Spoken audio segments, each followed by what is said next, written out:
जय माँ मरी आप सभी को। मरी माँ उपासक में आप सबका स्वागत है। आशा करता हूँ माता मरी कृपा आप सब पर बनी रहे।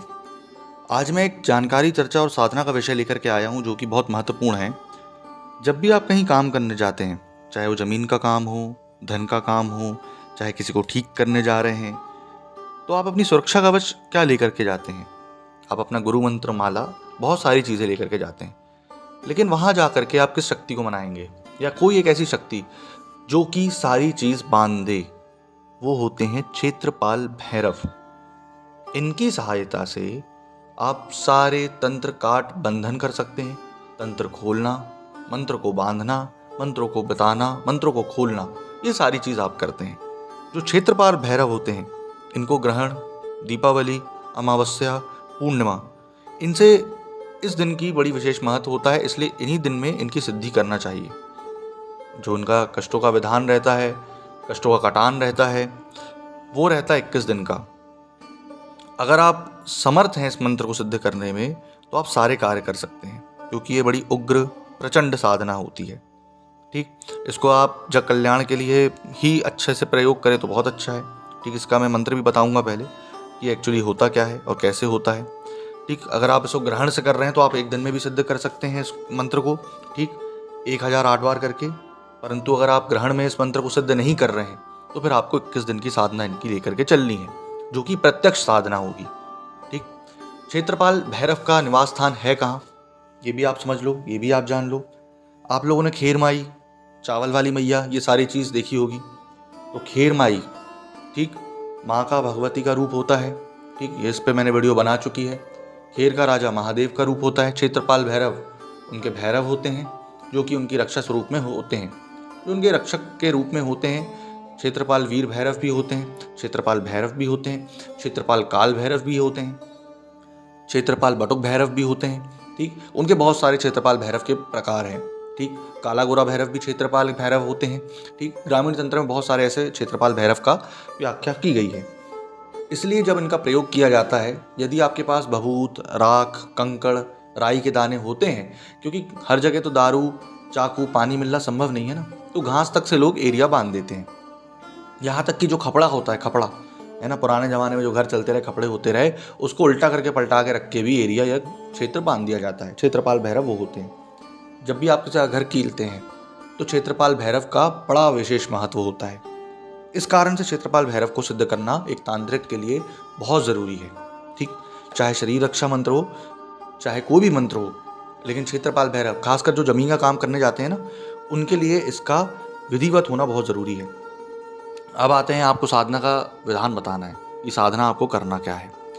आपको कंकड़ 7 प्रकार के, इसको अच्छे से धोना है। ठीक, उसके बाद 5 रोट, आठे, लपसी, ये सब भोग जो उनको लगता है ग्रामीण तंत्र के अनुसार, वो लगेगा। बताशे, लौंग, नींबू, अगरबत्ती, सिंदूर, नारियल, दीपक, काला चुन्नी, लाल चुन्नी, ये सारी चीज़ आपको लगेगी। उसके पहले आपको निमंत्रण देकर के आना है। अब निमंत्रण आप देंगे कहाँ? खेर माई में। खेर माई नहीं है जहाँ पर आप माता पुजाने लेकर के जाते हैं, पुराना मंदिर जो आपका हो दुर्गा माता का, वहाँ से आप इनको निमंत्रण देकर के लाएंगे। निमंत्रण देकर के बाजूट पे आपको स्थापित करना है। स्थापना विधि आपको बताई जाएगी कि बाजूट पे कैसे कपड़ा लगाना है, कैसे आपको बांधना है कपड़े को, कपड़े के ऊपर किस चीज़ में आप इनको विराजमान करेंगे, पान के पत्ते पे बैठाना है आपको इनको। ठीक, उसके बाद जब आप इनको पान के पत्ते में बैठाएंगे, तब आप पहले दिन से इसकी साधना करना इवनिंग में चालू करेंगे। कई लोग दिन में करवाते हैं, कई लोग सुबह करवाते हैं, ठीक, और कई लोग शाम को करवाते हैं, लेकिन नहीं, इनको इवनिंग में करवाएंगे। ठीक, जो आपका समय रहेगा, आप 8:30 के बाद कभी भी इनकी साधना कर सकते हैं। प्रतिदिन आपको 3 माला जप करनी होगी 21 दिन तक, और 1 माला का आपको हवन डालना है। जैसे ही आप हल्दी चावल कुमकुम से निमंत्रण देकर के आएंगे, नारियल से उठाकर इनको लेकर के आएंगे, पान बताशा लाई जो भी बताया जाएगा आपको उनसे लेकर के आना है, रखना है। इनका यंत्र तक बना सकते हैं आप। यंत्र सभी प्रकार के, कैसे? कंडा, ताबीज, ठीक, मिर्गी नाशक यंत्र, आधा सीसी यंत्र, बवासीर का यंत्र, ठीक, उसके बाद जिसको अनिंद्रा प्रयोग है, वो डर लगता है, चौंकना, बच्चे की ककरी झाड़ना, बगल झाड़ने का तंत्र, ये सारी चीज़ यंत्र तंत्र इसके बना सकते हैं आप। अब आपको करना क्या है? इनके मंत्र जाप प्रतिदिन 3 दिन करना है। पहले दिन, 7वें दिन, 14वें दिन, और फिर 21वें दिन आपको इनका भोग लगाना है। मैंने बताया जैसे लपसी रोट का भोग लगेगा, ठीक, 5 से ज़्यादा रोट नहीं चढ़ाना है, जितना बताया गया उतना ही करना है। दारू जो रहेगी लाल की रहेगी।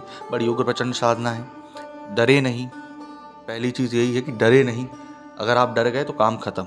ये साधना इसलिए बहुत ज़रूरी है, ठीक।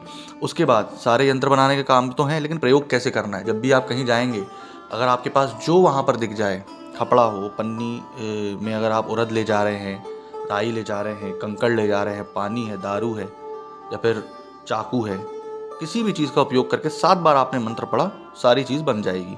यहाँ तक कि सामने वाला जो अगर व्यक्ति है, कुत्ता है, बिलैया है, गाय है, वो सारी चीज़ बन जाएगी। वो आपके काम में बाधा नहीं डालेगा। यहाँ तक कि जो बाहर की शक्ति है गंदी, नकारात्मक, वो भी नहीं आएगी, है ना। अब आते हैं इसके मंत्र पे। राखे राखे काल भैरव क्षेत्रपाल राखे, ठीक। आगे फिर छूटा हुआ है, बधुबात राखे केसरी आते, ठीक। आगे फिर छूटा हुआ है, उस पे है जल बांधे जलवाई बांधे, पाँकूर पाल कूट परवाई बांधे, ठीक। अब उसके बाद फिर छूटा हुआ है, गुरु की शक्ति मेरी भक्ति, फुरो मंत्र ईश्वरो वाचा। ये है पूरा आधा मंत्र, इसका पूरा तो नहीं है, आधा मंत्र। अगर आपको पूरा मंत्र चाहिए है तो डिस्क्रिप्शन में मेरा नंबर डला हुआ है, व्हाट्सएप कॉलिंग टाइम आप उस पर लिखा हुआ है, आप उस पर मैसेज करके, कॉल करके नंबर से पूरी जानकारी प्राप्त कर सकते हैं, पूरी साधना विधि विधान ले सकते हैं। इसकी जो दक्षिणा राशि रखी गई है वो आपको बता दी जाएगी न्यूनतम, आप इससे कर सकते हैं और जग कल्याण करें। आशा करता हूँ आपको जानकारी पसंद आई होगी। जय माँ मरी।